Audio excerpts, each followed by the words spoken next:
Hi everyone, I am Aditi Dudeja and I'll be talking about online matchings with Recourse in the random edge arrival model.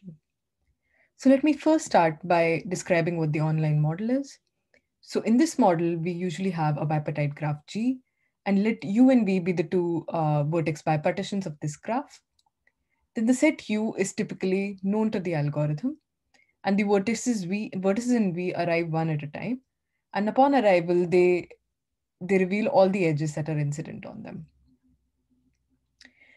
When a vertex V arrives, then the algorithm must make a decision whether it matches whether it matches this vertex V to an existing vertex or it leaves it unmatched. The decision that it makes cannot be reversed. As an example, suppose we have the set U, which consists of vertices W, U, and X. At some point in the future, a client C1 arrives and it asks to be matched to one of the three vertices W, U, or X. The algorithm may decide that it wants to match it to the vertex X. Sometime in the future, another vertex C2 arrives and it asks to be matched to one of the vertices U or X. The algorithm, since it has already matched the vertex X to the client C1, it it has to choose between either leaving the vertex C2 unmatched or it must match it to the vertex U. The algorithm may decide that it matches it to vertex U, and sometime again in the future, a client C3 arrives and the only vertex that it is incident to is X, and the algorithm must now leave it unmatched. So this no takebacks condition is pretty strong in that we cannot guarantee an exact solution. So for example, in the graph that I the sequence of arrivals of vertices that I just described to you, the algorithm may come up with a matching that is only of size 2, but the optimal matching in this graph can possibly be is of size 3. So in many applications, this no takebacks condition may be too strong for us. We may want to maintain a maximum matching instead of maintaining a suboptimal matching.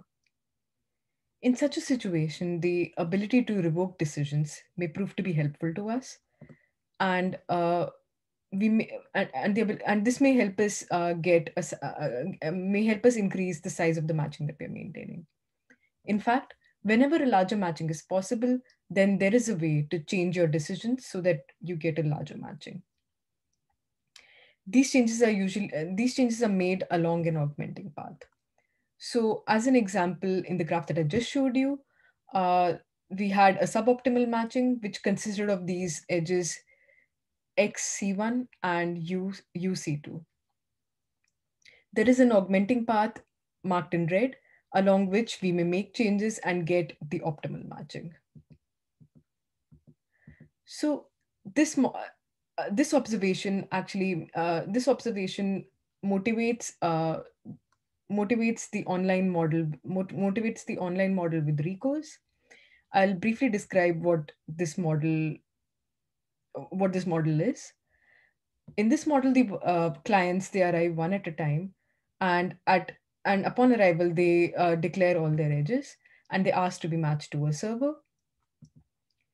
The algorithm now has the ability to modify the matching over time, but it is required to maintain a maximum matching at all times.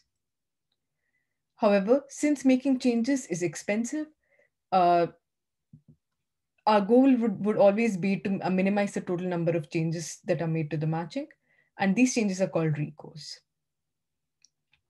Now, this model is fairly well studied, and I'll just walk you through briefly through all the results that are already known about this model. So let n denote the number of clients in this graph. Then the trivial upper bound is order n square.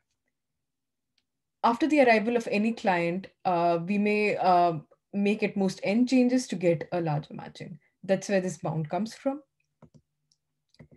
The best known result on bipartite graphs is n log square n, and this nearly matches the lower bound of omega n log n.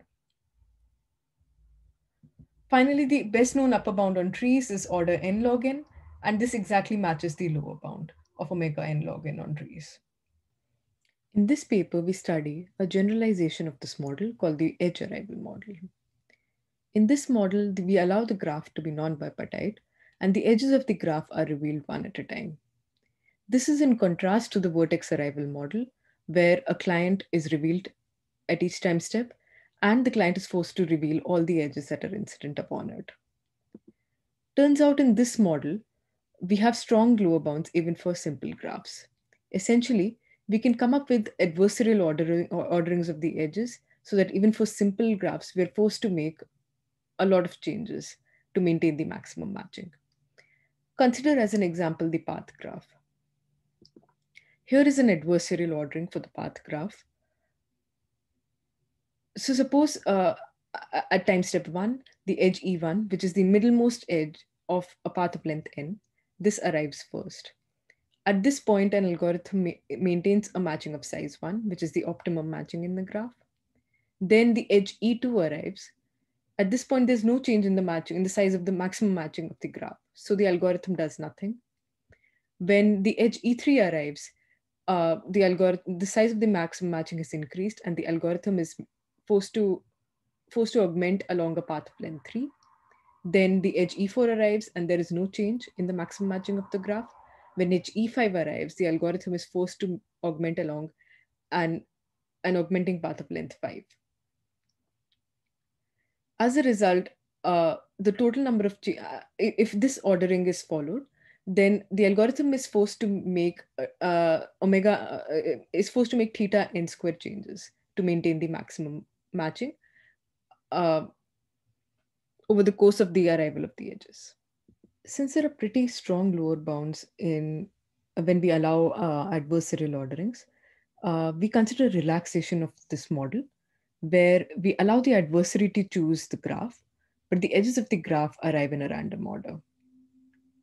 Now, the goal over here the goal over here again is to maintain the maximum matching, but now we study the expected recourse. This random arrival model is well motivated because in practical situations, it is unlikely that we will land in a doubly worst case situation where not only do we have a bad graph, but we also have a worst case ordering of the edges. I'll now briefly state what our results are in this model. So our first result is that for the case of general graphs, that is for the case of non-bipartite graphs, this relaxation doesn't help. We get a lower bound of omega n square over log n on the expected recourse. For the case of trees, we get an upper bound of order n log square n on the expected recourse. For the case of paths, we get an upper bound of order n log n on the expected recourse. Finally, we get a lower bound on the tree for the case of trees as well. We get a lower bound of omega n log n on the expected recourse. And this tree over here is in fact a path. For the purpose of this presentation, I will concentrate on the first result. I will give an overview of the proof technique that is used to prove a lower bound of omega n square over log n on the expected recourse in the case of general graphs. So before I define the lower bound graph, I just want to define something called a near perfect matching. So as we all know, a perfect matching is defined in the case of a graph with an even number of vertices. It is a matching that matches all the vertices in the graph. A near more perfect matching, on the other hand, is defined in the case of graphs with an odd number of vertices. Now, a near perfect matching is a matching that matches all vertices except one in the graph. Now I'm going to describe what our lower bound graph looks like, and then we'll show we'll prove our main result, which is a lower bound of omega n square over log n on the expected recourse in this lower bound graph.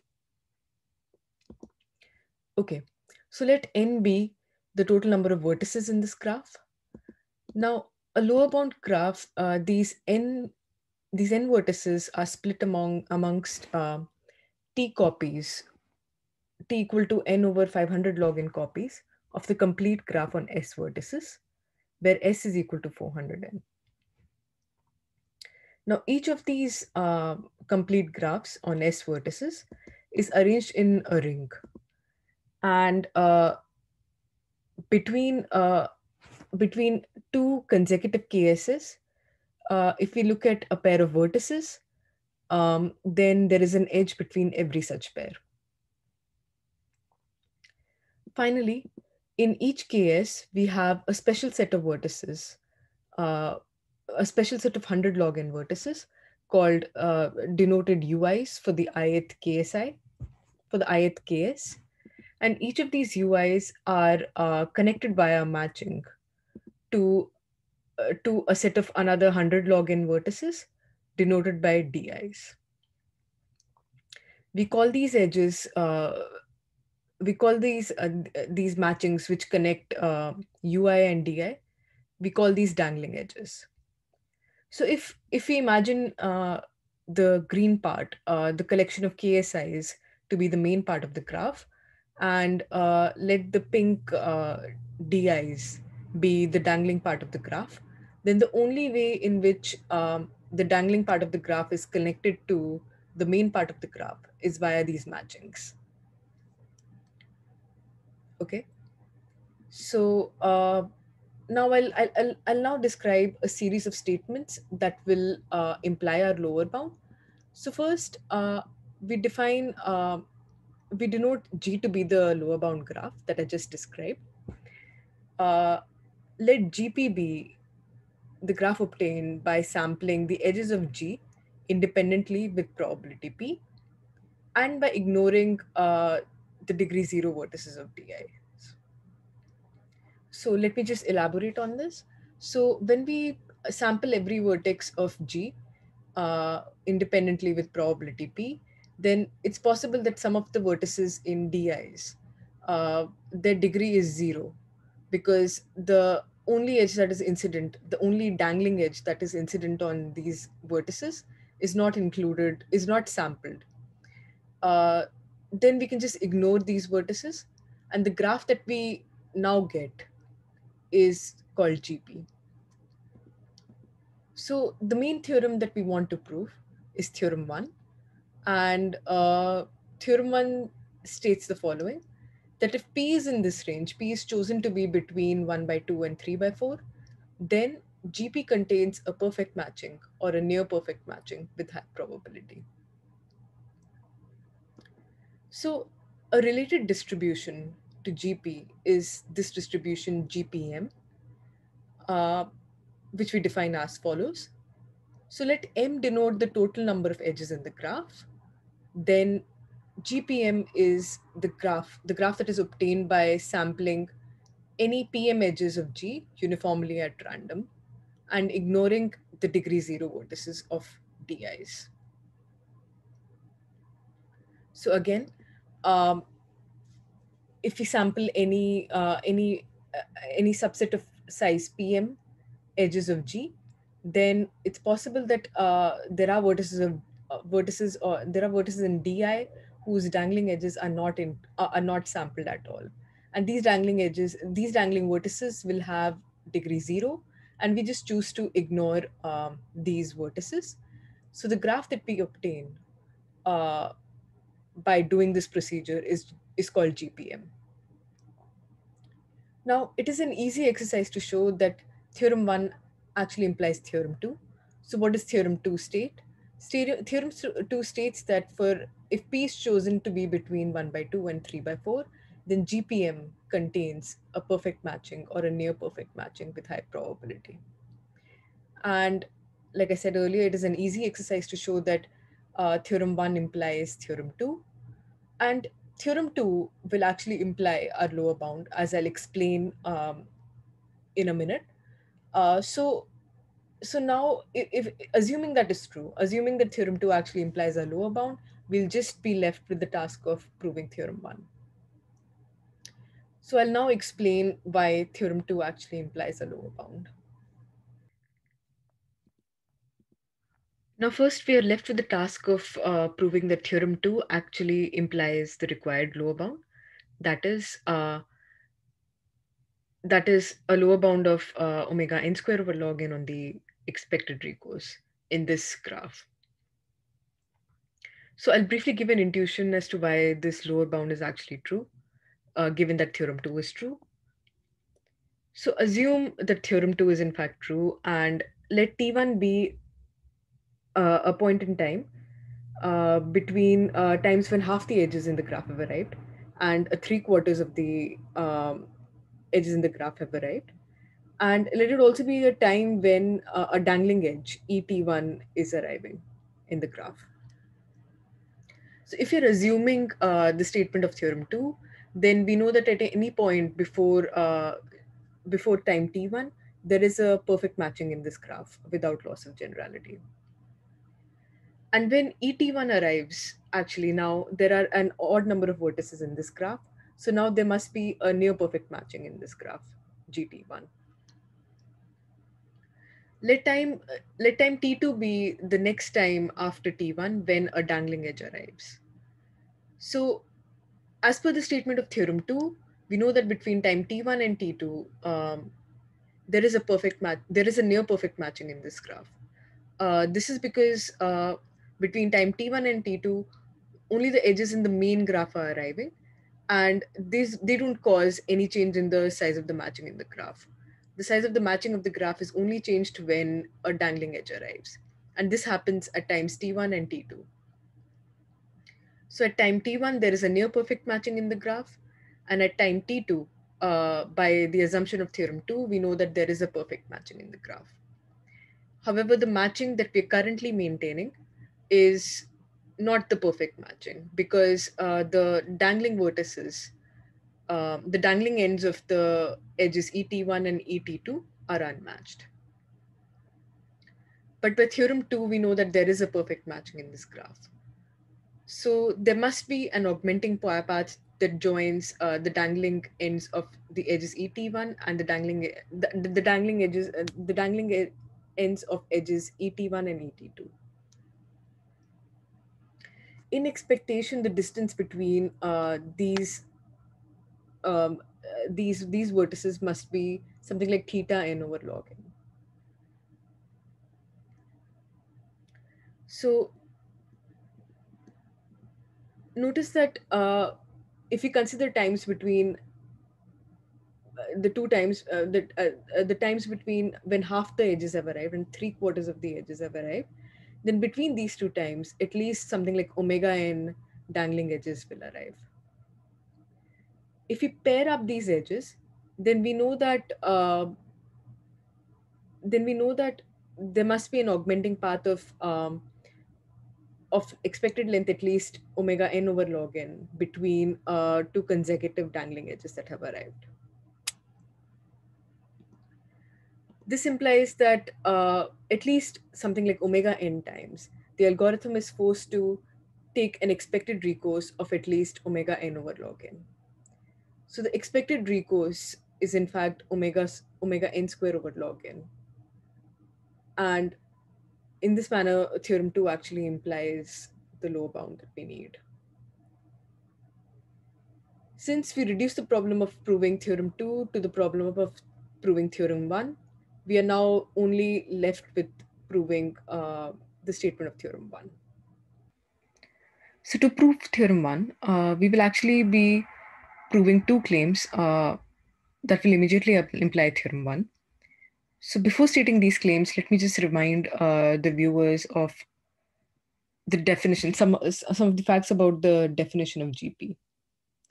So in the original graph G, we had this graph KSI union DI, and DI was connected to KSI via this matching of size 100 log n that connected it to these vertices UI in KSI.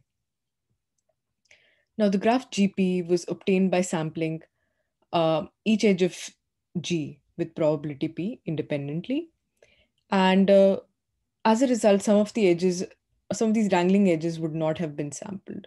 So we ignore all the degree zero vertices in DIs, and that gives us the graph GP. Now for the purpose of claim 1, we will actually just delete all these matchings that are contributed by the dangling edges, including the endpoints of the matchings themselves. So this is the graph that we are referring to in claim 1. And according to claim 1, this graph contains a perfect or a near perfect matching with high probability.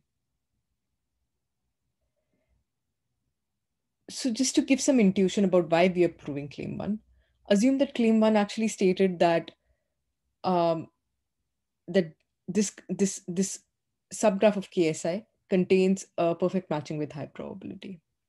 Then this would immediately imply that GP contains a perfect matching with high probability. Why is that true? So we combine the matchings that are given by claim one for each of the KSIs, along with the dangling edges that we just deleted. This this and take the union of all these matchings over all the KSIs. This gives us a perfect matching of the graph GP, and this proves a claim. However, uh, this claim KSI may not contain a perfect matching. In fact, it may contain a near perfect matching. So, in order to finally arrive at theorem one, we must prove a second claim, which we state as follows.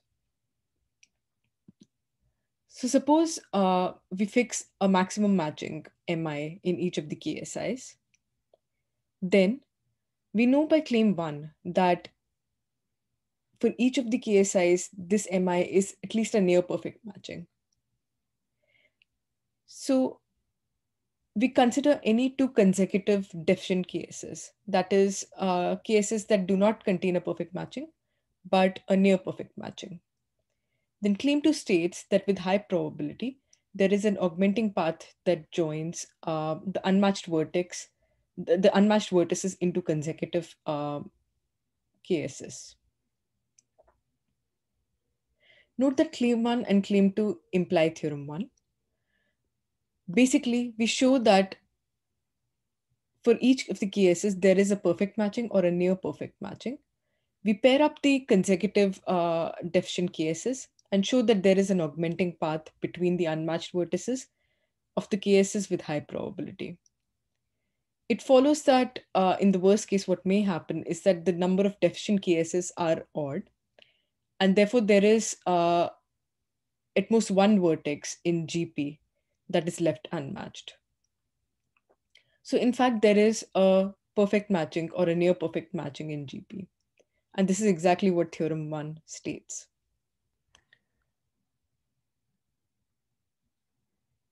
Okay, that concludes the proof of theorem 1. And now I'd like to leave the viewers with two open problems.